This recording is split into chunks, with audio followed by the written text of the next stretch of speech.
മറ്റു വാർത്തകളിലേക്ക്. Kasaragod freedom quiz വിവാദത്തിൽ പൊതുവിദ്യാഭ്യാസ ഡയറക്ടറോട് റിപ്പോർട്ട് തേടി വിദ്യാഭ്യാസ മന്ത്രി എൻ ഷംസുദ്ദീൻ. കുമ്പള, മഞ്ചേശ്വരം തുടങ്ങിയ ഉപജില്ലകളിലെ സ്കൂളുകളിൽ നൽകിയ ചോദ്യാവലിയിലാണ് വി.ഡി. സവർക്കറെ പുകഴ്ത്തിക്കൊണ്ടുള്ള ഉത്തരം ഉള്ളത്.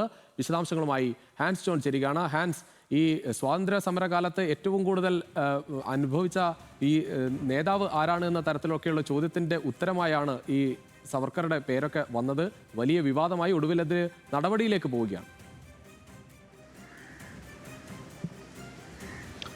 അത് രുചിഷ, കഴിഞ്ഞ ദിവസം ഈ കാസർഗോഡ് ജില്ലയിലെ കുമ്പള, അതിനോടൊപ്പം തന്നെ മഞ്ചേശ്വരം ഉപജില്ലകളിലെ ചില സ്കൂളുകളിൽ നടന്ന ക്വിസ് മത്സരം ഉണ്ടായിരുന്നു.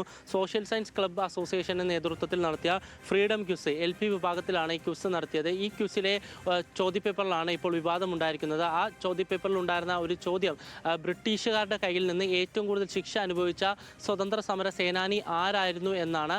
വിദ്യാർത്ഥികൾക്ക് നൽകിയതിൽ ചോദ്യം മാത്രമാണ് ഉണ്ടായിരുന്നത്. പക്ഷേ പിന്നീട് അധ്യാപകർക്ക് ആൻസർ കീ നൽകിയപ്പോഴാണ് ഈ ആൻസർ കീയിൽ ഈ ചോദ്യത്തിന്റെ ഉത്തരമായി വി.ഡി. സവർക്കറുടെ പേരുണ്ടായത്. ഇത് പിന്നീട് വിവാദമായതിന് പിന്നാലെയാണ് ഇപ്പോൾ വിദ്യാഭ്യാസ മന്ത്രി എൻ ഷംസുദ്ദീൻ ഇടപെട്ടിരിക്കുന്നത്. പൊതുവിദ്യാഭ്യാസ ഡയറക്ടറോട് ഈ വിഷയം സംബന്ധിച്ച് സമഗ്രമായ ഒരു റിപ്പോർട്ട് നൽകാനാണ് മന്ത്രി ആവശ്യപ്പെട്ടിരിക്കുന്നത്. ഈ റിപ്പോർട്ടിന്റെ അടിസ്ഥാനത്തിൽ തുടർ നടപടികൾ ഉണ്ടാകും എന്നാണ് മന്ത്രിയുടെ ഓഫീസ് അറിയിച്ചിട്ടുള്ളത്. രുജീഷ്.